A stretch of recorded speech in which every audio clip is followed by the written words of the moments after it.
Hello friends, welcome to இது நம்ம சமையலறை. இன்றைக்கி நம்ம சமையலறையில் பாரம்பரியமான பொட்டி பணியாரம் எப்படி செய்கிறதுன்னு பார்க்கலாம். ரொம்ப சிம்பிளான ஒரு கேக் ரெசிபி தான் இது. ரொம்ப ஈஸியாக செஞ்சிடலாம். அதுக்கு முன்னாடி நம்மளோட சேனலை சப்ஸ்கிரைப் பண்ணிடுங்க, கூட இருக்கிற பெல் ஐக்கானையும் ப்ரெஸ் பண்ணிவிடுங்க. இப்போது பொட்டி பணியாரம் செய்கிறதுக்கு என்னென்ன திங்ஸ் தேவைன்னு பார்க்கலாம். இன்றைக்கி 6 முட்டை எடுத்திருக்கேன். 6 முட்டைக்கு காப்படி அளவுக்கு மைதா மாவும், அதே மாதிரி சேம் குவான்டிட்டியில் காப்படி அளவுக்கு சீனி, சம அளவு தான் எடுக்கணும். 6 முட்டைக்கு காப்படி மைதா மாவு, காப்படி சீனி, இதான் அந்த கேக்கோட மெஷர்மெண்ட். உங்களுக்கு அதிகமாக வேணும்னா இதே நீங்கள் அதிகப்படுத்திக்கலாம். ஆனால் தனித்தனியாகவே கரைச்சி எடுக்கணும், ஒன்றா கரைக்காதீங்க. அப்போ உங்களுக்கு சுட்டு எடுக்கிறதுக்கு கொஞ்சம் கஷ்டமாக இருக்கும். 10 பாதாம் 10 முந்திரியை மிக்சியில் கொரப்பாக அரைச்சி எடுத்துருக்கேன். நெய் தேவையான அளவு. இப்போது ஒரு மிக்சிங் பவுலில் நம்ம எடுத்து வச்சுருக்க எல்லா திங்ஸையும் ஆட் பண்ணிக்கலாம். காப்படி அளவுக்கு மைதா மாவு சேர்த்துக்கிறேன். மாவு சலிச்சிட்டு ஆட் பண்ணிக்கோங்க. இதோட காப்படி அளவுக்கு சீனி ஆட் பண்ணிக்கிறேன்.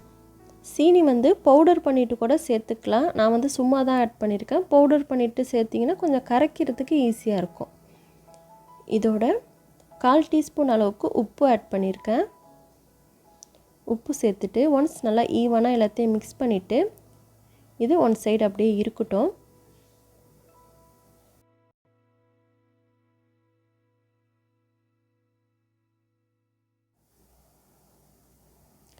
இப்போது எடுத்து வச்சுருந்த 6 முட்டையை உடச்சி ஒரு பவுலில் ஆட் பண்ணிக்கிட்டேன். இதோட ஒரு 5 ஏலக்காய் சேர்த்துருக்கேன். உங்கள் கிட்டே ஏலக்காய் பவுட்ரு இருந்தால் கூட லாஸ்ட்டாக சேர்த்துக்கலாம். இதை ஒரு மிக்ஸி ஜாரில் சேர்த்து ஒரு 5 நிமிஷம் போல் நல்லா அரைச்சி எடுத்துக்கணும். இந்த மாதிரி நல்லா அரைச்சி எடுத்துக்கணும். இப்போது மிக்சியில் அரைச்சி வச்சுருந்த முட்டையை ஒரு ஃபில்டர் வச்சு வடிகட்டி எடுத்துக்கணும். நம்ம ஏலக்காய் சேர்த்து அரைச்சிருக்கிறதுனால தோல் ஏதாச்சும் இருக்கும். முட்டையிலேயே ஒரு கொழுப்பு மாதிரி ஒரு பகுதி இருக்கும். அதனால் நம்ம ஃபஸ்ட்டு முட்டையை ஃபில்டர் பண்ணி எடுத்துட்டு நம்ம மிக்ஸ் பண்ணி வச்சுருந்த இந்த மாவில் இந்த முட்டையை ஆட் பண்ணிடணும். தண்ணிலாம் எதுவும் சேர்க்கக்கூடாது. இந்த முட்டையிலே கரெக்டாக அந்த மாவை கரைச்சி எடுத்துடணும். இங்கே 6 முட்டைக்கு காப்படி மாவு நீங்கள் ஆட் பண்ணினீங்கன்னா கரெக்டாக அந்த மாவு கரெக்டான பக்குவத்தில் கரைச்சி வந்துடும். முட்டையை கம்மி பண்ணினீங்கன்னா மாவு ரொம்ப கெட்டியாயிடும். இந்த மாதிரி கட்டிலாம் எதுவுமே இல்லாமல் மாவை இந்த பக்குவத்தில் கரைச்சி எடுத்துக்கணும். இப்போது மாவுலாம் கட்டி இல்லாமல் கரைச்சதுக்கு அப்புறமா இந்த மாதிரி ஒரு ஃபில்டர் வச்சு மாவை ஃபில்டர் பண்ணி எடுத்துக்கிறேன். அப்போ மாவு உங்களுக்கு நீட்னஸாக கிடைக்கும். இப்போது மாவை ஃபில்டர் பண்ணதுக்கு அப்புறமா ஒரு 10 நிமிஷம் போல் இதை க்ளோஸ் பண்ணி அப்படியே விட்டுடுறேன். அப்போ மாவு உங்களுக்கு நல்லா ஊறி சாஃப்டாக கிடைக்கும். ஆனால் 10 நிமிஷம் ரெஸ்ட் வைக்கணும்னு அவசியம் இல்லை. உடனே கூட நம்ம சுட ஆரம்பிச்சிடலாம். இப்போது 10 நிமிஷத்துக்கு அப்புறமா மாவை ஓப்பன் பண்ணுறேன். மாவு நல்லா ஊறி சாஃப்டாகி வந்திருக்கு. ஒன்ஸ் லைட்டாக ஈவனாக மிக்ஸ் பண்ணி விட்டுட்டு இப்போது கேக்கை சுட ஆரம்பிக்கலாம். இப்போது ஸ்டவ் ஆன் பண்ணிவிட்டு ஒரு தோசைக்கல் வச்சுருக்கேன். உங்கள் கிட்டே இரும்பு தோசைக்கல் இருந்தால் அதை கூட யூஸ் பண்ணிக்கலாம். அதை இன்னும் உங்களுக்கு அழகாக சவந்து வரும். இப்போது கல் நல்லா சூடானோன்னே ஒரு 2 குழிக்கரண்டி மாவு எடுத்து தோசை மாதிரி வீசி எடுத்துக்கணும். ரொம்ப மொத்தமாக வீசிடக்கூடாது, அதே நேரத்தில் ரொம்ப மெலிசாகவும் வீசிடாதீங்க. இந்த மாதிரி திட்டமாக வீசி எடுத்துக்கோங்க.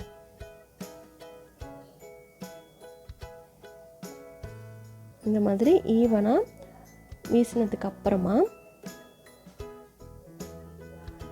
இது கொஞ்ச நேரம் வேகணும். அடியில் நல்லா சவந்து வரணும். அடியில் சவந்ததுக்கு அப்புறமா தோசை மாதிரி திருப்பி போட்டுக்கணும். அடுப்பை மீடியம் ஃப்ளேமில் வச்சு ஃபுல்லாக குக் பண்ணுங்கள். இந்த மாதிரி அழகாக சவந்து இருக்கணும். இப்போது இதுக்கு மேலே மறுபடியும் ஒரு 2 குழிக்கரண்டி அளவுக்கு மாவை ஆட் பண்ணிக்கிறேன்.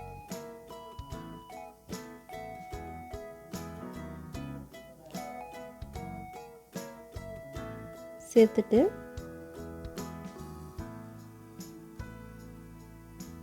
இதுக்கு மேலே கொஞ்சமாக முந்திரியும் பாதாமியும் 1 டேபிள் ஸ்பூன் அளவுக்கு சேர்த்துக்கிறேன். நான் வந்து முந்திரி பாதாமை வந்து மிக்சியில் கொரப்பாக அரைச்சிக்கிட்டேன். நீங்கள் வந்து சின்ன சின்னதாக கட் பண்ணி கூட ஆட் பண்ணிக்கலாம்.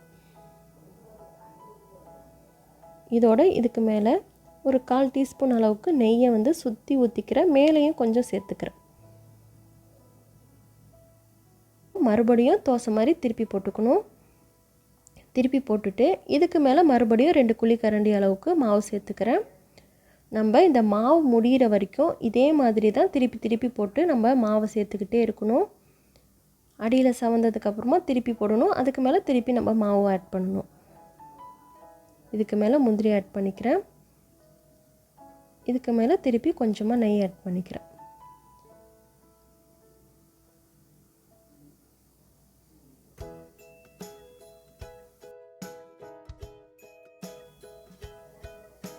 இந்த மாதிரி ஓரங்களில் வலிஞ்சி வர மாவை இந்த மாதிரி ஒன்றா சேர்த்து சேர்த்து விட்டுக்கணும்.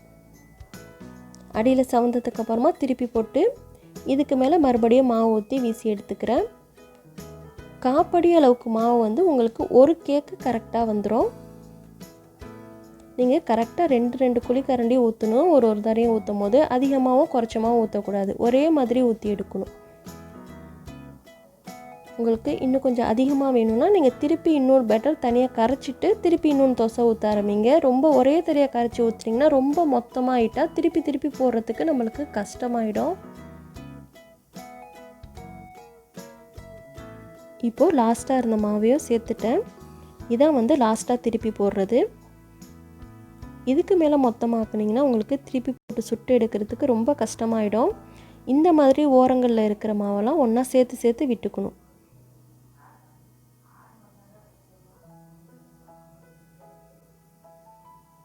இப்போது 2 பக்கமும் நல்லா சவந்ததுக்கு அப்புறமா இந்த மாதிரி இந்த கேக் எடுத்து ஓரங்கள்லேயும் சவர விட்டு எடுத்துக்கணும். ஏன்னா நம்ம 2 சைடும் தான் வேக வச்சோம். அந்த ஓரங்களில் மாவாக தான் இருக்கும் உங்களுக்கு.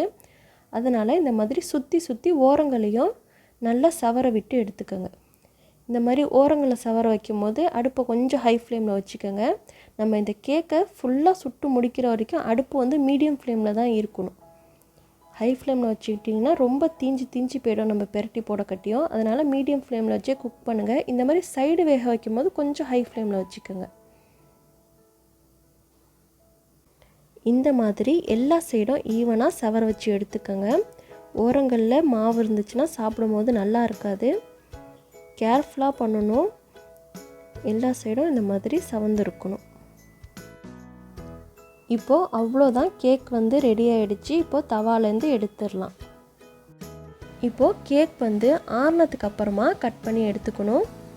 இது வந்து நல்லா சாஃப்டாகவும் நல்லா டேஸ்ட்டாகவும் இருந்துச்சு. நல்லா ஆறுனதுக்கு அப்புறமா கட் பண்ணி நீங்கள் ஒரு பாக்ஸில் போட்டு வச்சுக்கிட்டிங்கன்னா ஒரு 4-5 நாள் வரைக்கும் இது கெட்டு போகாது. வெளியில் இருந்தாலும் ஈரம் படாமல் நீங்கள் ஒரு பாக்ஸில் போட்டு வச்சுக்கணும். இப்போது கட் பண்ணி காட்டுறேன். உள்ளார அழகாக லேயராக அழகாக இருக்கும் பார்க்குறதுக்கு. ரொம்ப ஈஸியாக செஞ்சிடலாம். கண்டிப்பாக இந்த பெருநாளுக்கு உங்கள் வீட்லேயும் செஞ்சு பாருங்கள். இந்த ரெசிபி உங்களுக்கு பிடிச்சிருந்துச்சின்னா மறக்காமல் நம்மளோட சேனலுக்கு சப்ஸ்கிரைப் பண்ணிடுங்க. கூட இருக்கிற பெல் ஐக்கானையும் ப்ரெஸ் பண்ணிடுங்க. லைக் பண்ணுங்கள், ஷேர் பண்ணுங்கள், கமெண்ட் பண்ணுங்கள். தேங்க்யூ.